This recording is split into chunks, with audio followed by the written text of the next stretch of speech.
Hi friends, ഞങ്ങളിന്ന് ഞങ്ങളുടെ ശ്രുതിമോളുടെ വളകാപ്പ് ചടങ്ങിന് പോയതാണ്. ഞങ്ങൾ അവിടെ എത്തിയപ്പോഴേക്കും കുറച്ച് ലേറ്റായിപ്പോയി. രാവിലെ അവിടെ പൊങ്കാലയൊക്കെ ഉണ്ടായിരുന്നു. 3 കലത്തിലവിടെ പൊങ്കാലയൊക്കെ ഇട്ടു ശ്രുതി രാവിലെ. അത് കഴിഞ്ഞിട്ട് അവിടെ ചടങ്ങുണ്ടായിരുന്നു. പിന്നെ ഹസ്ബൻഡിനെയും അവളെയും ഇരുത്തിയിട്ട് പലഹാരങ്ങൾ 7 കൂട്ടം പലഹാരങ്ങളൊക്കെ കൊടുക്കുന്നൊരു ചടങ്ങാണ്. അപ്പോൾ അതിൻ്റെ അവളുടെ റിലേറ്റീവ്സ് എല്ലാവരും ഉണ്ട്. അപ്പം ഞങ്ങൾ ചെന്നപ്പം പ്രോഗ്രാം കുറച്ചൊക്കെ കഴിഞ്ഞ്. ഇതാണ് ശ്രുതി, പ്രജിത്തും 7 മാസമായിട്ടുണ്ട്. ഇത് ഏട്ടൻ്റെ ഓഫീസിലെ ഫ്രണ്ടും ഫാമിലിയാണ്. അപ്പം ഞങ്ങളവിടെ എത്തിയപ്പോഴേക്കും ഏകദേശം ചടങ്ങുകളും കാര്യങ്ങളൊക്കെ കുറച്ചൊക്കെ കഴിഞ്ഞിട്ടുണ്ടായിരുന്നു. അപ്പം ഞങ്ങൾ ഫുഡൊക്കെ കഴിച്ചിട്ട് അവിടെ നിൽക്കുമായിരുന്നു. അപ്പോഴാണ് അടുത്തിനി അവൾ ഇറങ്ങുന്ന ചടങ്ങാണ്. അതായത് ഇപ്പം ഹസ്ബൻഡിൻ്റെ വീട്ടിൽ നിന്ന് അവളുടെ വീട്ടിലോട്ട് വിളിച്ചുകൊണ്ട് പോകുന്ന ചടങ്ങും കൂടെ ഉണ്ട്. അപ്പം ഇത് നാത്തൂനാണ്.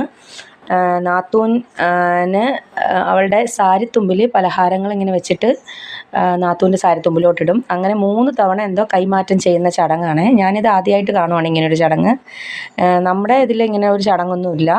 പലഹാരങ്ങൾ കഴിക്കുക, പിന്നെ എണ്ണയൊക്കെ കൊണ്ടിട്ട് പെണ്ണിൻ്റെ വീട്ടിലോട്ട് നമ്മുടെ ഭരണിയിൽ എണ്ണ കയ്യിൽ പിടിച്ചിട്ട് എണ്ണയും കൊണ്ട് പെൺകുട്ടിയുടെ വീട്ടിലോട്ട് പോവുക, അങ്ങനൊരു ചടങ്ങേ ഉള്ളൂ. ഈ ചടങ്ങ് ആദ്യമായിട്ട് കാണുവാണ് ഞാൻ. ഈ ചടങ്ങ് കഴിഞ്ഞിട്ട് അവളുടെ വീട്ടിലോട്ട് ഇതും ഇതുപോലെ തന്നെ കയ്യിൽ കൊണ്ട് അവളുടെ വീട്ടിലോട്ട് പോകുന്ന ചടങ്ങാണേ ഉള്ളത്.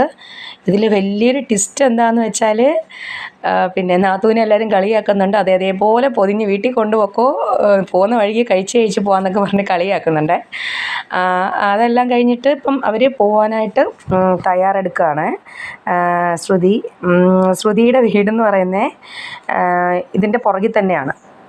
അതായത് ഇപ്പം ശ്രുതിയുടെ സ്വന്തം വീട് ഈ വീടിൻ്റെ പുറകിൽ തന്നെയാണ്. ഇത് ഇവർ മേടിച്ച വീടാണ്, വീടിൻ്റെ തൊട്ട് മുന്നിൽ. അപ്പം ഒത്തിരി ദൂരമൊന്നുമില്ല. അപ്പോൾ എല്ലാവരും കളിയാക്കുന്നൊക്കെ ഉണ്ട്. ഇനി BMW കാറ് വന്ന് കിടപ്പുണ്ട്, കാറിൽ പോകണമെന്നൊക്കെ പറഞ്ഞിട്ട്. ഇപ്പം പ്രജിത്ത് ഈ കുടം കൊണ്ടിട്ട് പോകുന്നത് അവൾ പോകുമ്പോൾ എതിർപ്പ് പോകാൻ വേണ്ടിയിട്ടാണ്. ആദ്യമായിട്ട് കുടവും കയ്യിലൊരു കുഞ്ഞ് അങ്ങനെയൊക്കെ ആയിട്ട്. അപ്പം അവരുടെ റിലേറ്റീവിൻ്റെ ഒരു കുഞ്ഞാണ്. അപ്പം കുഞ്ഞിനെയും കൈ പിടിച്ചിട്ട് പ്രജിത്ത് എതിർപ്പ് പോവുകയാണ്. അപ്പോൾ അവൾ പോകുന്ന സമയത്ത് വേറെ തടസ്സങ്ങളൊന്നും ഇല്ലാതിരിക്കാൻ വേണ്ടിയിട്ട് അങ്ങനെ പോകുന്നൊരു ചടങ്ങാണ് അത്. അപ്പോൾ അതിനെയൊക്കെ അവനിങ്ങനെ റോഡിലോട്ട് ഇറങ്ങി നിൽക്കും. അപ്പോൾ ഇപ്പോൾ ശ്രുതി കിട്ടിയിട്ടുള്ള പലഹാരമെല്ലാം സാരിത്തുമ്പിലിങ്ങനെ വെച്ചിട്ട് വീട്ടിലോട്ട് പോകുന്ന ഒരു ചടങ്ങാണ്. തൊട്ട് പുറകിൽ തന്നെയാണ് വീട്. ഒരു വേലിയുടെ അപ്പുറം